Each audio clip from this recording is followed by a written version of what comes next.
Durante 2 días se realizó en Rusia un encuentro de cancilleres, de ministros de Relaciones Exteriores vinculados con los BRICS, con los miembros de los BRICS. Este encuentro ministerial es la antesala de la cumbre de los jefes de gobierno de los BRICS, que se celebrará en Kazán, en la capital de la República Rusa de Tartaristán, del 22 al 24 de octubre.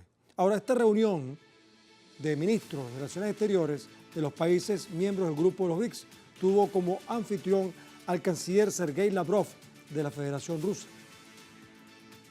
Lavrov resumió los resultados de esta primera reunión en la que destacó que la multipolaridad es un proceso histórico que no puede detenerse pese a los intentos de algunos regímenes de Occidente de frenarlo para prolongar su hegemonía, que se proclama como el principal objetivo de Estados Unidos y sus aliados.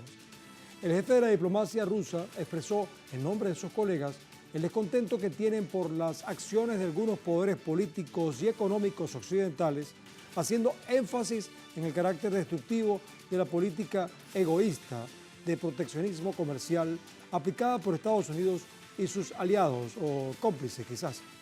Destacó que el grupo de los BRICS no se aísla del resto del mundo, sino que se ha configurado objetivamente como un grupo de países interesados en que prevalezca la justicia en la arena internacional. BRICS no pretende erigirse en un polo. En el mundo policéntrico habrá muchos más polos, enfatizó el canciller de la Federación Rusa, Sergei Lavrov. Mientras tanto, los resultados del encuentro de ministros de Asuntos Exteriores de los BRICS promete un gran avance en materia para los pueblos del sur, sobre todo el sur global. Durante su participación, el canciller chino Wang Yi propuso convertir al bloque en un nuevo mecanismo de cooperación multipolar en el mundo y así impulsar a las naciones emergentes que intentan salir de las sombras provocadas por potencias hegemónicas. Esto implica un plan de integración favorable a un nuevo orden mundial, por lo que toma en cuenta la adhesión de nuevos países, bajo la premisa de un mundo más justo y equitativo, donde las guerras frías y el unilateralismo no se impongan ante potencias emergentes. Bueno, antes de proseguir, y como es costumbre en nuestro programa, a través de nuestras redes sociales, especialmente en X, a lo largo del día hemos sondeado la opinión de nuestros usuarios sobre nuestro tema de hoy. Algunos de ustedes, estoy seguro que ya han respondido, han participado, pero bueno, vamos a recordar la pregunta, vamos a contextualizarla y bueno, vamos a colocar las opciones también. Cancilleres de BRICS Plus en Rusia ratifican que la multipolaridad es un proceso histórico indetenible, pese a los intentos hegemónicos de Estados Unidos, del G7 y de la OTAN. Así que, ¿podrán los países de los BRICS más debilitar a ese bloque militarista y fundar un nuevo orden mundial? Esa es la pregunta. Hay 4 opciones para responder. Sí es una, no la siguiente. 3, habrá más guerras. 4, habrán más bloqueos. 4 opciones para que respondan a esta pregunta. Si no has participado, puedes hacerlo a través de nuestras cuentas en X, @TelesurTV, @elmundo en el sur y @Guillermo Telesur, porque, como es costumbre, más adelante vamos a revisar y asociaremos todas las respuestas para observar las tendencias que ustedes están creando al respecto. Como es costumbre también en nuestro programa, siempre buscamos el apoyo, la colaboración, la interpretación de los hechos por parte de personas que están quizás, bueno, más vinculadas directamente a los asuntos pertinentes. Y aquí tenemos, por ejemplo, el caso de Enrique Daza, que es analista económico internacional, quien nos acompaña de Bogotá, Colombia, y quien, bueno, nos va a ayudar a interpretar este proceso que se está dando de cara al mundo desde Rusia. ¿Cómo está, amigo Daza? ¿Cómo se encuentra? Muy bien, muy buenas noches. Muchas gracias por la invitación. Es un placer hablar con ustedes. Bueno, magnífico. Entonces, nosotros también nos sentimos complacidos de su presencia en el programa. Usted escuchó la introducción que hicimos. Nos gustaría que usted, bueno, complementara con sus experiencias y con sus opiniones hacia dónde apunta este asunto de los BRICS tras esta reunión de cancilleres. Bueno, hasta el momento los BRICS han tenido una trayectoria muy exitosa, relativamente rápida. Yo espero que la reunión de cancilleres arroje un resultado en el sentido de que se avance en la preparación de la cumbre de octubre. Los resultados que a mí me parece que serán más notorios y por lo que he visto hasta el momento son la reafirmación de la multipolaridad, un llamado a una solución del tema de Israel sobre la base de Palestina, sobre la base de la creación de dos estados, un llamado a que la solución del conflicto entre Rusia y la OTAN tenga una solución negociada y pacífica en la cual se tengan en cuenta los intereses de seguridad de todos los sectores y una reforma del sistema financiero que permita que los BRICS entren con una nueva moneda o una nueva forma de intercambio que le quite el peso tan determinante y negativo que tiene el dólar en la economía mundial. Yo creo que la reunión puede significar, hasta el momento ha significado un avance importante y yo creo que el futuro de los BRICS es decisivo para la conquista o el logro de una paz mundial sobre la base de la multipolaridad. Sí, ahora fíjese, amigo Daza, qué curioso, ¿no? Que el grupo de los BRICS se consolida como un paquete de países con una propuesta geopolítica y económica. Y en este contexto están hablando sobre la guerra, sobre Palestina, sobre Ucrania. Justamente pareciera entonces que están apuntando a que estos aspectos bélicos y este tipo de situaciones no ayudan a un nuevo orden mundial. Pero antes de que usted me responda a esto, vamos a analizar algunos de los retos o desafíos internacionales a los que podrían enfrentarse los países miembros de los BRICS. Particularmente, el canciller ruso Sergei Lavrov anunció en su intervención que uno de los principales desafíos para los países miembros del bloque son las políticas bélicas practicadas por Estados Unidos, alimentando la guerra, no solo contra el pueblo palestino, sino contra la soberanía rusa al financiar militarmente a Ucrania. Es por esto que se manifiestan en favor de construir un nuevo orden mundial que permita el desarrollo del sur global y así impedir los intentos de Occidente por dominar a las naciones en crecimiento. Pues durante décadas Estados Unidos ha abusado de su poder económico para usar la política de sanciones para bloquear ilegalmente a naciones y así generar en ellas una dependencia de los intereses de los poderes fácticos que usan como base la base política a la Casa Blanca en Washington. Bueno, entonces, volviendo a la pregunta que le hice y a este contexto que acabo de colocar, pareciera que el hegemonismo de Estados Unidos y sus, digamos, satélites o cómplices está fundamentado en las guerras, en el armamentismo, en la industria armamentista. El capitalismo funciona de esa manera. El imperialismo entonces y el fascismo y el sionismo funcionan de esa manera. Esta nueva propuesta de los BRICS quieren desmantelar esta lógica de la guerra como elemento de la humanidad para una sociedad más cooperativa. ¿Lo ve usted así también o tiene otro enfoque? No, yo coincido en general. Yo quisiera añadir lo siguiente. Estados Unidos, a pesar de su aparente estabilidad económica, ha cifrado su crecimiento en la industria militar. Se ha convertido en la principal potencia exportadora de armas y tiene una gran debilidad en su estructura productiva, de tal forma que ha hecho de la guerra un gran negocio con el cual ha subordinado y supeditado, por ejemplo, a Europa, y la guerra de Ucrania no podría seguir ni de pronto unas cuantas semanas o días de no tener el apoyo militar de Estados Unidos. En ese sentido, yo sí coincido en que Estados Unidos es el principal factor de guerra, es un atizador de los conflictos mundiales.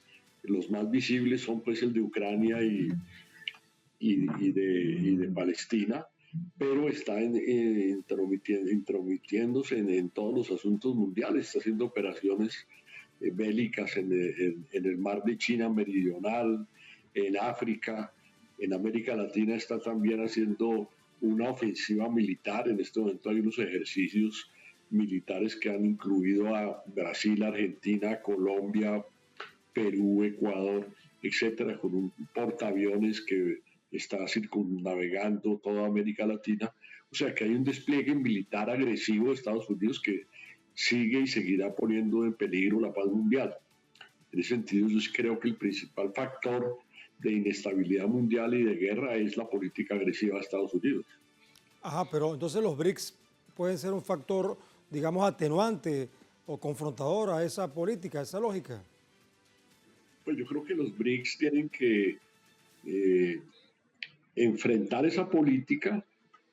Esa política no se puede atenuar sino enfrentándola, presentando lo que los BRICS han hecho hasta ahora es un bloque geopolítico, económico, alternativo, que esté pensando no en la guerra ni en cómo atizar la guerra, sino cómo plantear una paz global que tenga en cuenta los intereses de todos los actores. Y yo creo que los BRICS se pueden convertir, de hecho ya lo son, un factor decisivo en la conquista de la paz mundial. Bueno, justamente teniendo en cuenta cómo Estados Unidos abusa de su poder económico para debilitar a otras naciones, los países miembros de los BRICS proponen un nuevo sistema que permita pagos en monedas nacionales. Fíjense que la agencia de noticias de la República Islámica de Irán aseguró que el bloque trabaja en función de crear un sistema monetario internacional que involucre intercambios a través de monedas nacionales en el comercio mutuo. Tal como lo analizábamos, el portal cita las palabras del ministro ruso con las que señala al gobierno de Estados Unidos por intentar mantener su hegemonía sobre los pueblos del mundo, utilizando por supuesto el dólar y el sistema SWIFT, el sistema este de clave pues en el mundo financiero. Señor Daza, esa es otra guerra, quizás no menos importante que la otra con los cañones y las bombas, la guerra en el sistema financiero, donde existe un bloqueo, la utilización del SWIFT, el dólar como herramientas para tratar de debilitar a otras naciones e imponer su hegemonía. Sí, de hecho existe una tendencia ya desde hace varios años a lo que se ha denominado la desdolarización, que significa la creciente desconfianza de muchos países en el dólar como moneda de cambio, pero también en el uso político que ha hecho Estados Unidos de su divisa. Muchos países están, por ejemplo, buscando el comercio en su propia moneda local. Ya hay varias experiencias en este sentido. Se están utilizando sistemas de trueque, de canje directo de las mercancías a través del rublo, del yen, de la rupia, etcétera. Y yo creo que en ese sentido se ha avanzado mucho. Hace falta que esto sea una propuesta más unificada por parte de los BRICS y que no vaya cada uno por su lado, pero creo que se está avanzando en la dirección correcta, que es reemplazar al dólar. Y esto no es una cosa menor porque están incluidos dentro del BRICS grandes potencias comerciales, no únicamente los países como China y Rusia y la India, sino también los países del Medio Oriente y algunos de América Latina.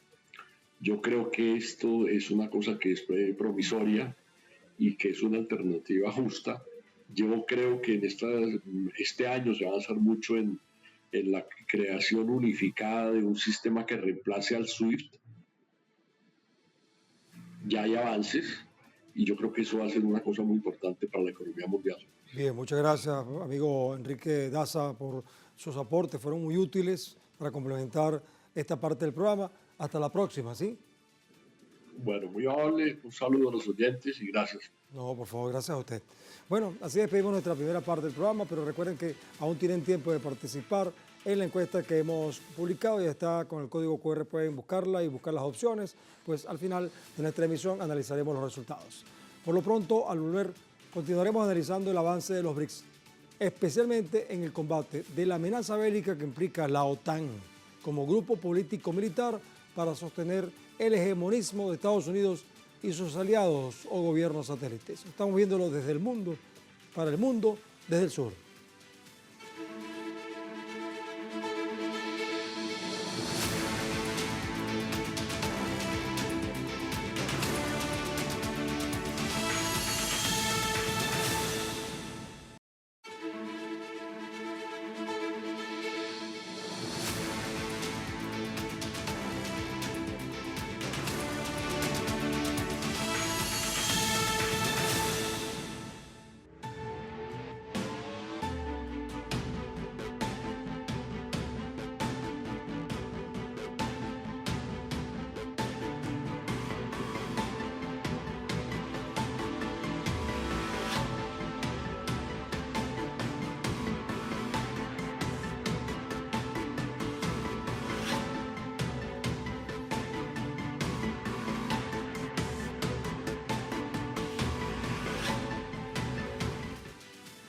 según algunos especialistas, no son pocos, Estados Unidos está seguro de que si provoca una guerra nuclear, solo Europa sufrirá las consecuencias, mientras que esa nación norteamericana se beneficiará de esa guerra. No sé, es una hipótesis que manejan algunos, tal como ocurrió en las guerras mundiales anteriores. Esto lo declaró, por ejemplo, el ministro de Asuntos Exteriores de Rusia, Sergei Lavrov, en respuesta a las declaraciones del portavoz del Consejo de Seguridad Nacional de la Casa Blanca, John Kirby. Según Kirby, el presidente Biden dejó claro que Estados Unidos hará todo lo posible para que Ucrania tenga las capacidades necesarias para defenderse y que no busca una tercera guerra mundial, pues esto tendría consecuencias nefastas para Europa, por si acaso no las ha tenido ya. Digo yo, esta última parte la puse yo. Bueno, pero para profundizar mejor en este escenario, nos acompaña otro invitado interesante desde Buenos Aires, Argentina, Raúl Emilio Radakov, que es magíster en Historia y Humanidades, exdiplomático y actualmente es conferencista, docente y analista en geopolítica. Muy importante esas especialidades porque justamente, Radakov, estamos aquí nosotros manejando como hipótesis de trabajo que, bueno, el grupo de los BRICS se supone que es un grupo geopolítico y económico, mientras que la OTAN es un grupo bélico que protege los intereses del imperialismo con base en los Estados Unidos y en otros lugares de Europa y de Israel. Ahora, siendo dos grupos que parecieran tener intereses disímiles, los BRICS parece que se presenta como una opción para debilitar ese poder amenazante de la OTAN, del G7, ante un nuevo orden mundial. ¿Cómo lo ve usted? Bueno, ante todo, buenas noches y muchas gracias por la oportunidad de poder compartir con ustedes algunos pensamientos. Estamos en tiempos evidentemente críticos. Estamos en tiempos críticos donde la humanidad entera está caminando al filo de la navaja, al filo de un desastre de características incalculables. Sin dudarlo, tenemos aquí a la OTAN, que evidentemente es una organización de intervención militar, que ha excedido ya hace mucho sus principios iniciales, ¿no es cierto?, cuando se convirtió de un bloque defensivo pensado para contraponerse al avance de las fuerzas del Pacto de Varsovia. De ahí evolucionó a ser un actor activo, valga la repetición, un actor activo como una fuerza ofensiva. Lo vimos desarrollar esto en la ex Yugoslavia, atacando y bombardeando durante 78 días a Serbia para poder amputarle un trozo de su territorio. Yo creo que ese fue un ensayo de capacidades y de quemas, porque en realidad estaban pensando hacer lo mismo con lo que quedara de la Federación Rusa y sus países amigos. Y hoy vemos una evolución donde han ido avanzando permanentemente sobre las fronteras de la Federación Rusa y obligando a Rusia a tomar algunas medidas que yo estoy seguro que nunca jamás quiso tomar. El problema es que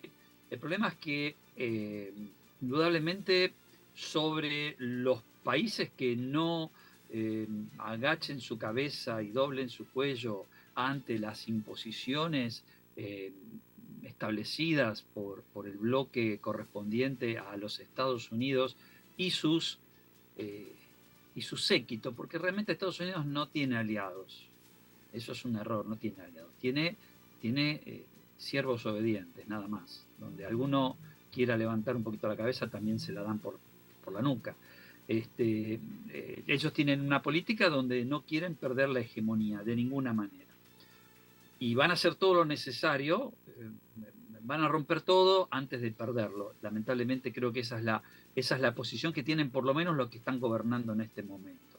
Mira, Radakov, vamos a revisar algunas cositas acá que nos pueden ser útiles para complementar. El canciller de Rusia además cuestionó los esfuerzos de poderes económicos y políticos de algunos poderes occidentales por mantener, como tú lo acabas de decir, su hegemonía a través de métodos de chantaje, sanciones ilegales, bloqueos, ultimátums e incluso el uso de la fuerza militar como amenaza, incluso como acción pragmática. El funcionario expresó su esperanza de que esas naciones de Occidente se den cuenta de que estos métodos están condenados al fracaso en algún momento, aunque no cree que sea pronto.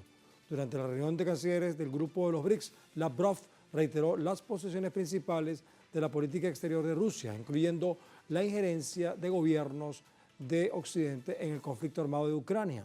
Por otro lado, el vicecanciller ruso, Sergei Ryabkov, insinuó en la misma línea que Rusia podría modificar su doctrina nuclear para ampliar su capacidad de respuesta ante las acciones inaceptables de Estados Unidos y la OTAN. Sin embargo, Lavrov también dejó abierta la puerta para el diálogo, como buen diplomático, con Estados Unidos y sus aliados, o como dices tú, con su séquito, siempre y cuando se dé en igualdad de condiciones.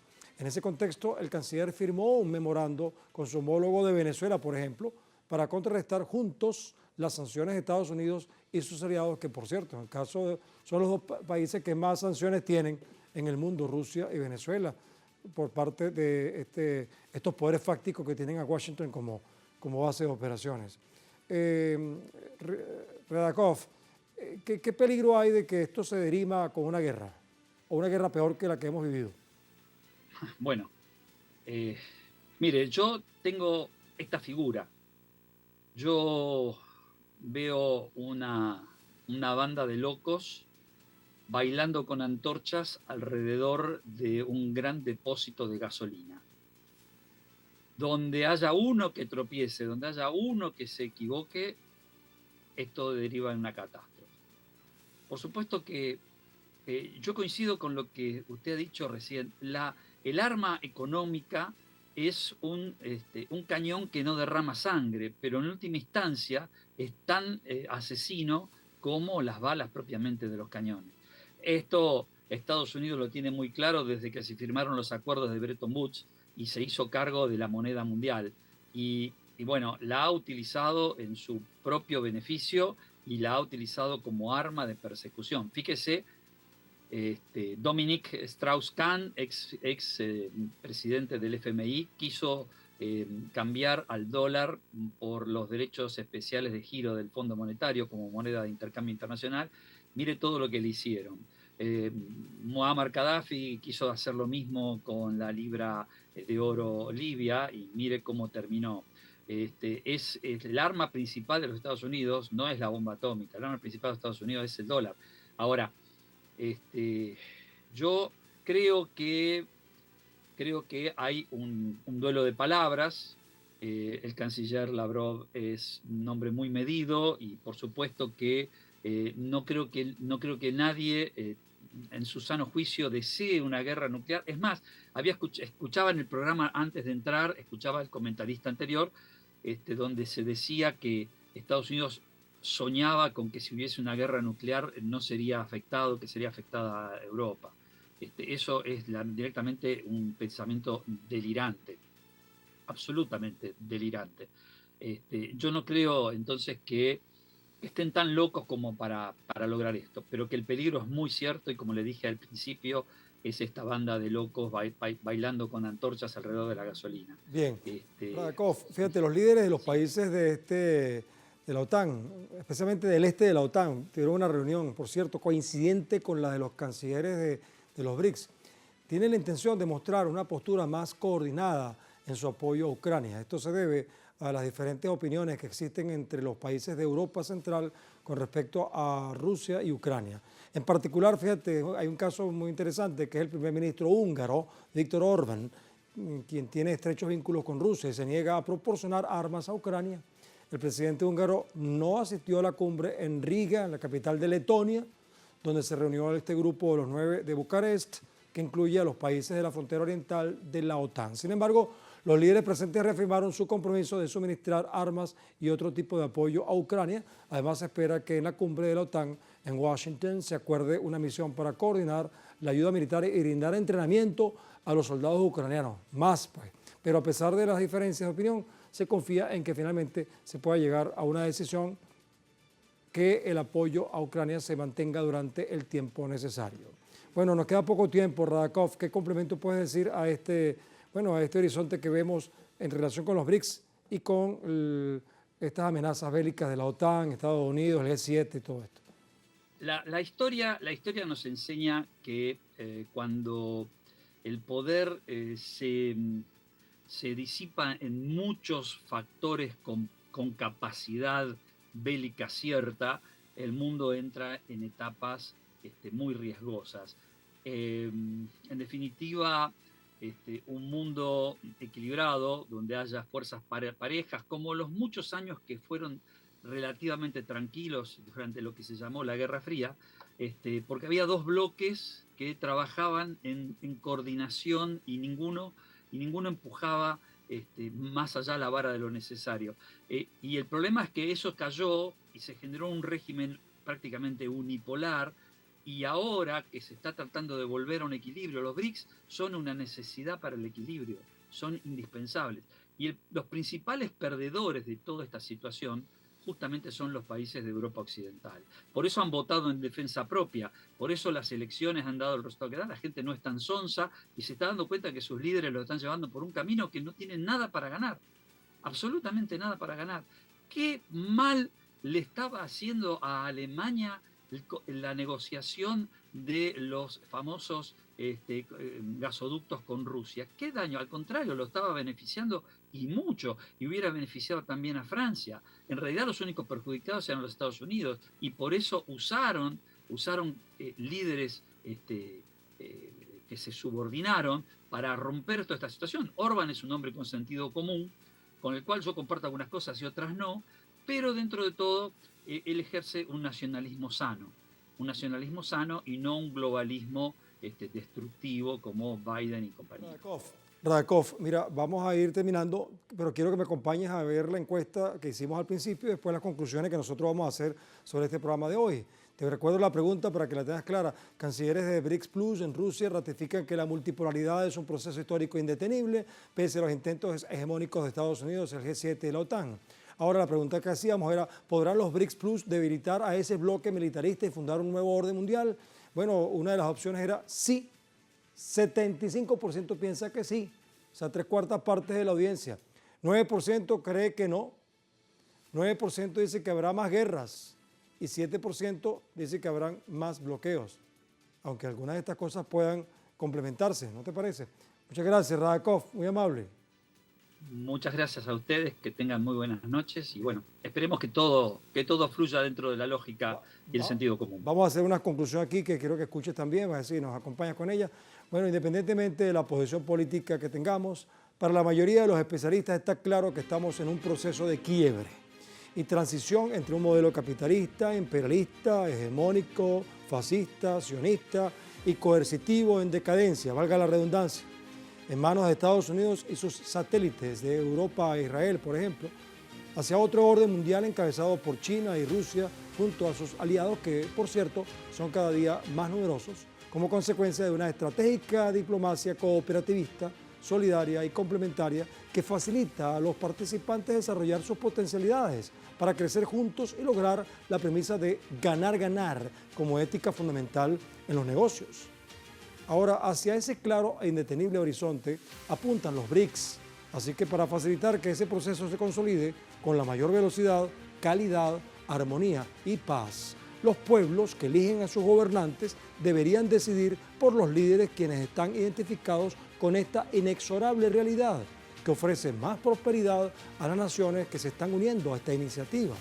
Por el contrario, si en algún país donde se esté decidiendo un nuevo proceso electoral, los votantes colocan su gobierno en manos de alguna candidata o candidato manejado por los poderes fácticos de Estados Unidos, están provocando un retroceso que solo permitirá a algunos sectores enriquecerse con las bondades del país, pero en perjuicio de la mayoría que, más temprano que tarde, deberá reencarrilarse hacia donde va el mundo desde el sur.